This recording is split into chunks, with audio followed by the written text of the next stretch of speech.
Prajwal Darshan case, ನಟಿ ರಮ್ಯಾ ಆಕ್ರೋಶ. ಚಿತ್ರದುರ್ಗದ ರೇಣುಕಾಸ್ವಾಮಿ ಕೊಲೆ ಪ್ರಕರಣಕ್ಕೆ ಸಂಬಂಧಪಟ್ಟಂತೆ ನಟ ದರ್ಶನ್ ಕ್ರೌರ್ಯದ ವಿರುದ್ಧ ಸ್ಯಾಂಡಲ್ವುಡ್ ಮೋಹಕ ತಾರೆ ರಮ್ಯಾ ಅವರು ಸಾಲು ಟ್ವೀಟ್ ಅನ್ನ ಮಾಡಿ ಕಿಡಿಕಾರಿದ್ರು. ಇಂದು ಮತ್ತೊಂದು ಟ್ವೀಟ್ ಮಾಡುವ ಮೂಲಕ ರಾಜ್ಯದಲ್ಲಿ ನಡೆಯುತ್ತಿರುವಂತಹ ಬೆಳವಣಿಗೆಗಳ ಕುರಿತು ಬೇಸರವನ್ನ ವ್ಯಕ್ತಪಡಿಸಿದ್ದಾರೆ.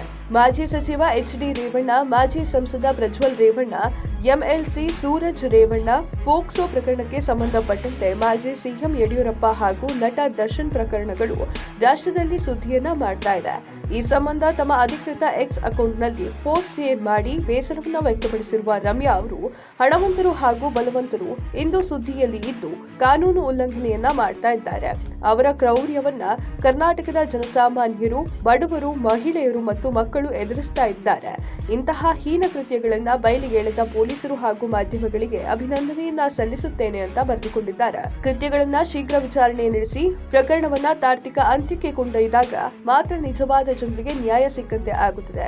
ಒಂದು ವೇಳೆ ನ್ಯಾಯ ಸಿಗದೆ ಇದ್ರೆ ಜನರಿಗೆ ನಾವು ಯಾವ ಸಂದೇಶವನ್ನ ನೀಡುತ್ತಿದ್ದೇವೆ ಅಂತ ನಟಿ ರಮ್ಯಾ ಅವರು ಪ್ರಶ್ನೆಯನ್ನ ಮಾಡಿದ್ದಾರೆ. ರಮ್ಯಾ ಅವರು ಎಕ್ಸ್ ಪೋಸ್ಟ್ ನಲ್ಲಿ ಸೋಷಿಯಲ್ ಮೀಡಿಯಾಗಳಲ್ಲಿ ವೈರಲ್ ಆಗ್ತಾ ಇದ್ದು ನೆಟ್ಟಿಗರು ಕಮೆಂಟ್ ಅನ್ನ ಮಾಡ್ತಾ ಇದ್ದಾರೆ.